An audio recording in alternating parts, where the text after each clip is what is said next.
So the next one we'll be going into is what to do before you apply for jobs on Upwork.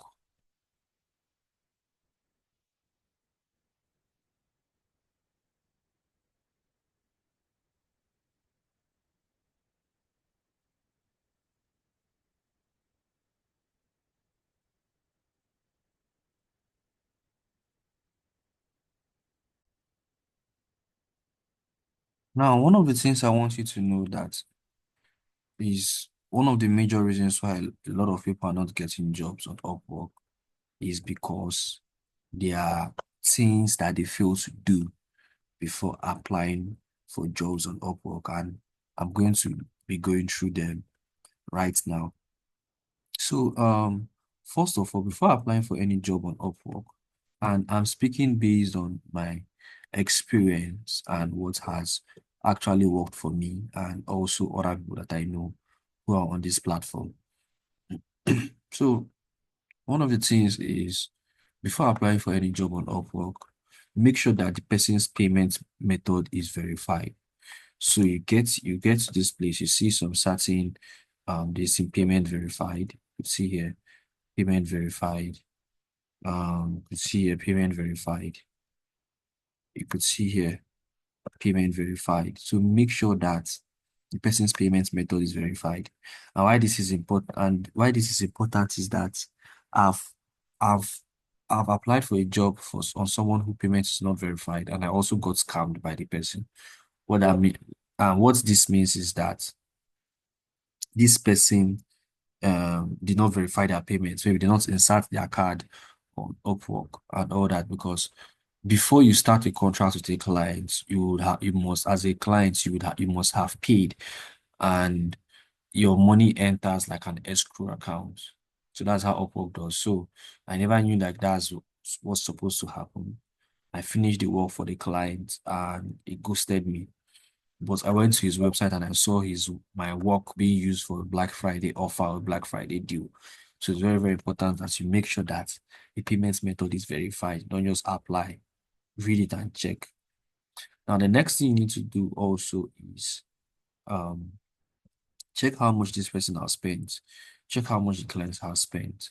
I always like to apply to those who have spent about um let me say minimum of $1,000, most times $500. But for the one of $500, I'll also look how long the client has been on that platform. But a good number is $1,000, because those who have spent that amount of money, I feel like majority of them knows what it means to uh, hire a freelancer. It gets me. So make sure that that client has spent at least if it's $1,000 on the platform. So the next thing you need to also look out for is the country. Now I like to apply for the European and the American countries, and the reason is because they pay much better than maybe like the Asian and African countries. And I'm saying this based on my experience. You understand? I'm saying this based on my experience because I'm definitely using Connect to apply for this job. So definitely I want to utilize my Connect to all. So I always make sure I apply to um people from majority of the times I apply to people in the European or the American countries rather than those in the Asian or African countries. Yeah. So another thing you should also look at is the proposals. You see here where they have like something like 6 proposals less than 5. You see a couple of places also. You see this one, 10 to 15. You see this one say 10 to 15. You see this one say 5 to 10. So make sure, one thing I always say is that um make sure that you apply to um less than 5. When you see less than 5, you can apply. When you see 5 to 10, you can apply. When you see 10 to 15, you can apply. But I majorly don't want to advise you to apply when you see 15 to 20. Now, what this means is that less than 5 means that less than 5% proposals. 5 to 10 means 5 to 10% proposals. 10 to 15 means 10 to 15% proposals. But that's That's the rest, 15 to 20 and all that. I mean, not majority of the clients have the luxury of time to go through 20 proposals or 40 proposals and all. So it's important for you to apply to the ones that have sent less proposals than the ones that have sent more proposals. Now, after this, the next thing you should also look at is when the job was posted. You understand how recent the job is. So for example, now let me see, I go to most recent.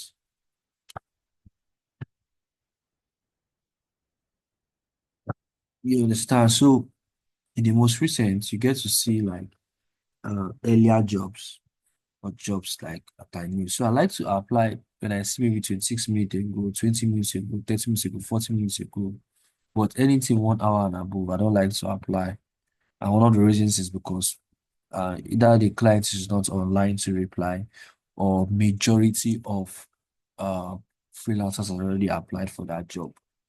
And the final thing, final thing you need to also do before you apply is read the job title.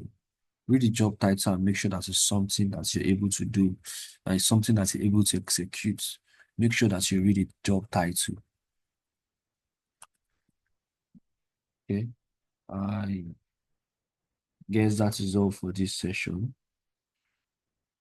Then the next session we're going into is um how to write your proposals. That's the next thing we're doing. But so let's get into that. So let's pick one of these.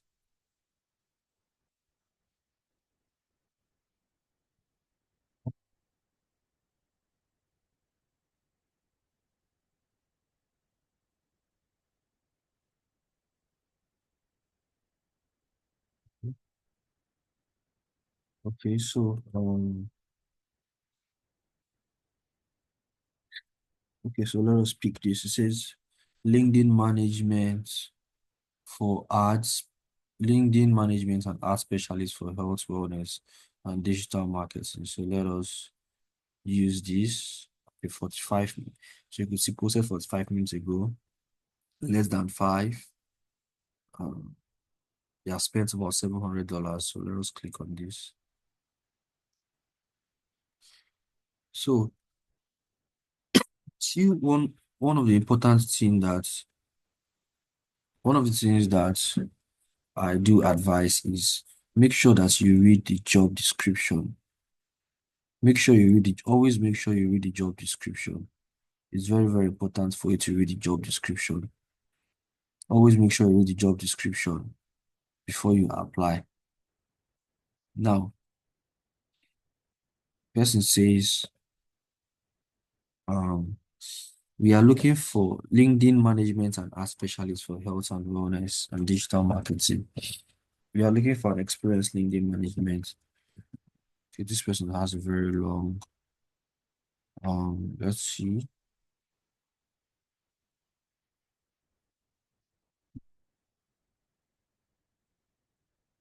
Yeah, I think this person doesn't have this. Something I'm looking for. I would love to teach alongside.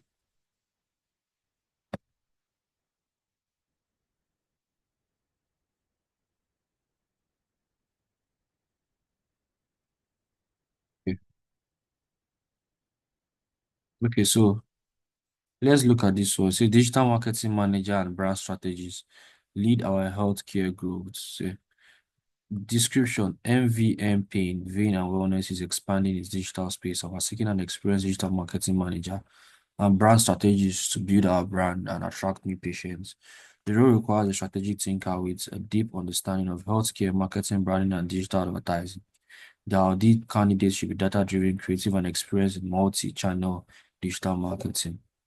Key responsibilities: marketing strategy and execution, develop and implement digital marketing plan, align to our healthcare services, Google Ads, Facebook Ads, basic content creation, blah, blah, blah, experience in SEO and all that. So make sure that you read this clearly. Make sure that you read this very, very well. And the reason is because a lot of clients found out that freelancers don't always read proposals. I mean, sorry, their job posting. And what they do instead is some of them come at the bottom and say, um, start to apply, start with the word dog or start with the word cat or start with the word this or that. They want you to start with that word, and they will tell you that if you don't start with that word, you're disqualified. And truth be told, if you don't start with that word, if you don't start with that word, you'll be disqualified. You understand? Because they know that a lot of freelancers just send generic proposals. It gets me. So yeah. Uh, Now after reading this, after going through this, so the next thing I love to do is I like to go to the client's history. And the reason why I go to the client's history is I'm trying to look for the client's name in the history. And that's the major thing I'm trying to do, to look for the client's name in the history. So um this person doesn't have, let's see, two people that spend more. Those who spend more are the ones that have.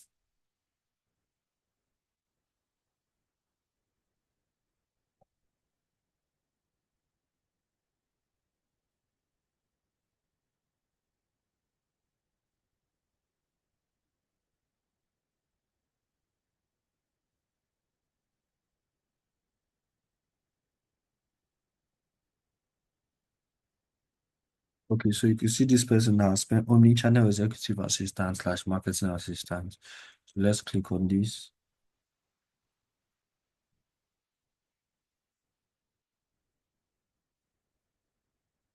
So you could see working with Jonathan, you could see it's mentioned here. Was fantastic experience. So you could see this one mentioned. Jonathan is a good client. So you could see them mentioning Jonathan. Say, I enjoyed working with Jonathan. So what this probably means is that the name of this client is Jonathan. That's what this that's what this means. So after we've gotten that, we then go to apply.